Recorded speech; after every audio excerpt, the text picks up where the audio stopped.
Just to make an update on my progress with my 3D printable mechanical keyboard switch, I did a whole bunch of experiments with different widths, top and bottom of filament to see if I could emulate this nice smoothness I got going on here.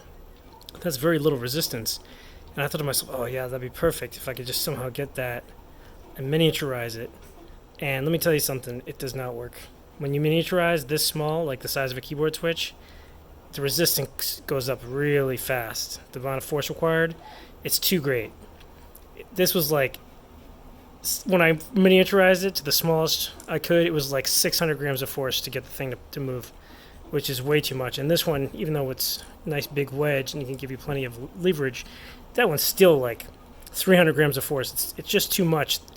I do have some fun with this, though. I can make a great clicking mechanism if I put it this way and put this wedge between it, which might actually end up being what I use to make a click sound.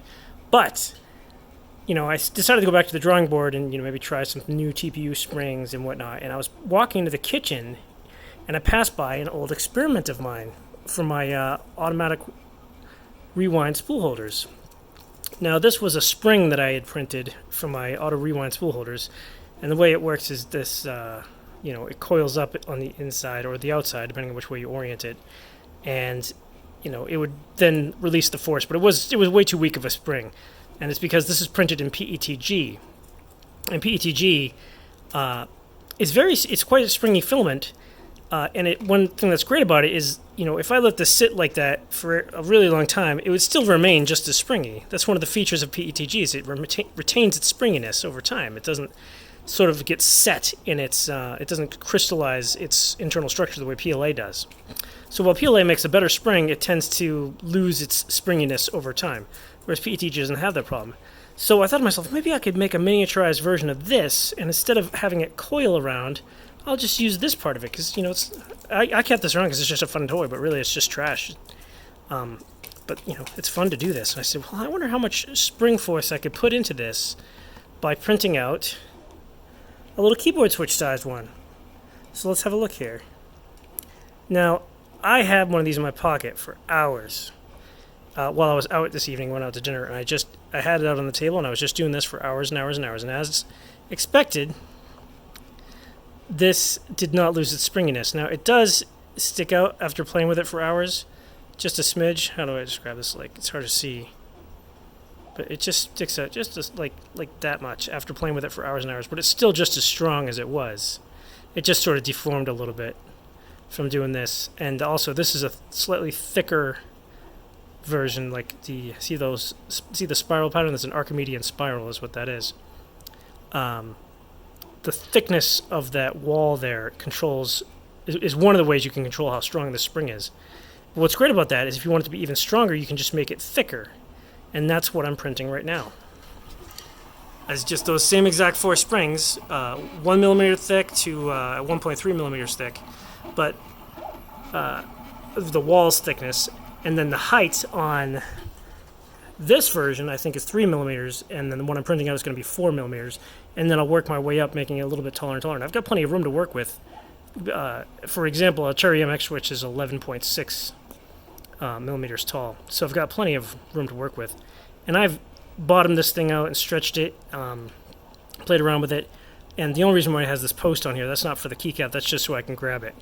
The final version will have a hole in there and a peg will be inserted of your keycap type what you want, so you'll be able to put on whatever keycap if you have cherry keycaps, you'll be able to print out a little cherry adapter, and if you have some other kind, you can print an adapter for that as well.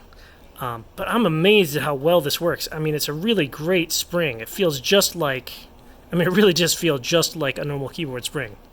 And what's awesome about this costs less than a penny. It's easy to make, very easy to make parametric. You can control, the thickness of the walls, the height of the spring, and that makes it stiffer. And you can even make it stiffer by decreasing the number of spirals. The number of arms is what that's called in an Archimedean spiral. So this, I think, is actually going to end up being the perfect solution.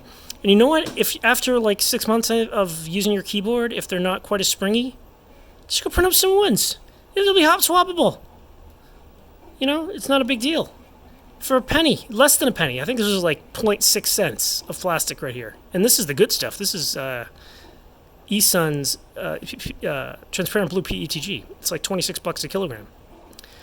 So yeah, that's, and you know, the front version won't actually have this post, so it'll probably be even cheaper.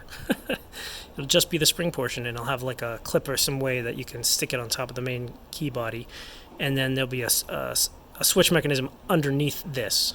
So if you imagine the keycap sits on top here, you're going to push it down. I need like a holder already. Push it down, and it will depress the key. Oh, I'm losing my test spring, but I'll gain the ability to demonstrate. Yeah, push it down, and that will fire the switch mechanism. And I'm so impressed by how well this turned out. Even though it's printed, it looks really small and tiny. You should be able to print this on even a crappy 3D printer. And obviously, you don't need much space. That is, I think, 12 millimeters. It might be 10. I forget. But that's another thing you can change. You can make your key switch as big or as small as you want. Pretty awesome. Lots of progress today. Lots and lots of progress.